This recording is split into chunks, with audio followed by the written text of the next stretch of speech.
सत श्री अकाल साथियों। द कश्मीर फाइल्स आजकल सबसे ज़्यादा खबर बटोरने वाली फिल्म बनी हुई है। कंट्रोवर्शियल कहें, उसके खिलाफ चाहे आप बातें कहें या उसकी तारीफ करें, फिल्म ने 150 करोड़ रुपए कमा लिए हैं।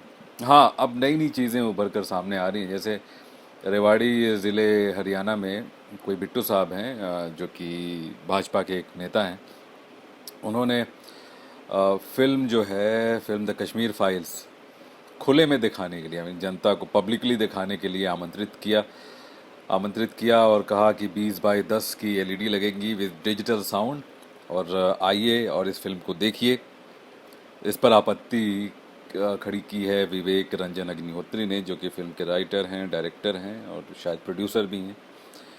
उनका कहना है कि ये क्रिमिनल ऑफेंस है और इस चीज़ को खट्टर साहब को, यानी कि हरियाणा के चीफ मिनिस्टर जो हैं, उन्हें रोकना चाहिए।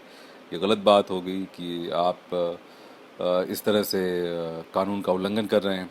उल्लंघन ये है कि नेशनलिज्म को उन्होंने डिफाइन किया है, विवेक रंजन अग्निहोत्री ने, कि पीसफुल तरीके से और लीगल तरीके से टिकट खरीद कर फिल्म देखना ही नेशनलिज्म है। मतलब इस फिल्म को लेके राइट टू जस्टिस का हैशटैग चलाने वाले विवेक रंजन अग्निहोत्री कहते हैं कि पीसफुल और लीगल तरीके से टिकट खरीद कर फिल्म को दिखाना ही नेशनलिज्म है। यानी कि नेशनलिज्म को ये बिजनेस में लेके आ गए। यानी बिजनेस है तो नेशनलिज्म है, अगर बिजनेस नहीं है तो वो नेशनलिज्म नहीं है, या वाइस वर्सा कर सकते हैं, या हो सकता है मेरी समझ इतनी ना हो।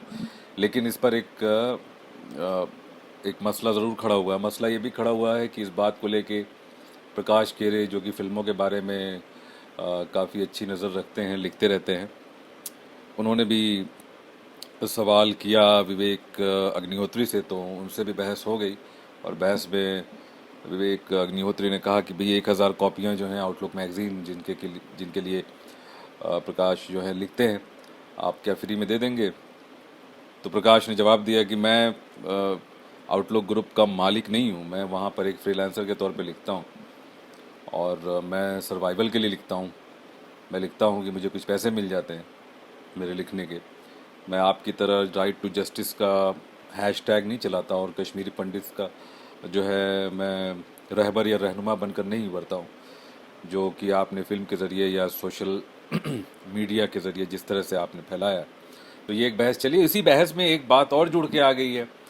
करनी सेना के जो अध्यक्ष हैं सूरजपाल अमू, जो कि काफ़ी चर्चा में रहते हैं अपनी कंट्रोवर्सीज़ के लिए और अपने बयानों के लिए, और ज्वलनशील बयानों के लिए रहते हैं, उन्होंने भी कहा कि भाई विवेक अग्निहोत्री ने बड़ी अच्छी फिल्म बनाई है, सुना है हमने, लेकिन हमारी शर्त यह है कि करनी सैनिक यानी करनी सेना को के जो मेंबर्स हैं, जो सदस्य हैं, वो इस फिल्म को तभी देखेंगे जब इस फिल्म से हुई कमाई का कम से कम 50% पैसा विवेक अग्निहोत्री कश्मीरी पंडित के ऊपर खर्च करें, उनके पुनर्स्थापन के ऊपर खर्च करें, उनकी रोज़मर्रा की ज़िंदगी के ऊपर खर्च करें, तब तो हम देखेंगे।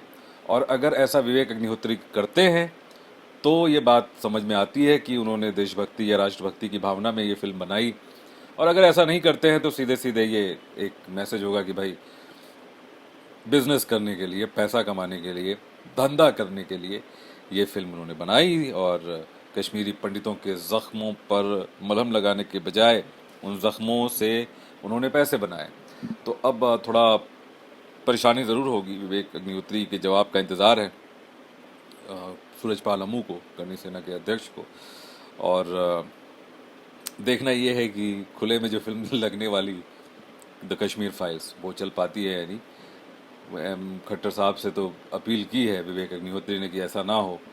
ये फिल्म जो है वो पीसफुल और लीगल तरीके से लोग टिकट लेकर देखें, वही राष्ट्रीयता है, वही नेशनलिज्म है, राष्ट्रभक्ति है। ऐसे खुले में फिल्म दिखाना ये अपराध है।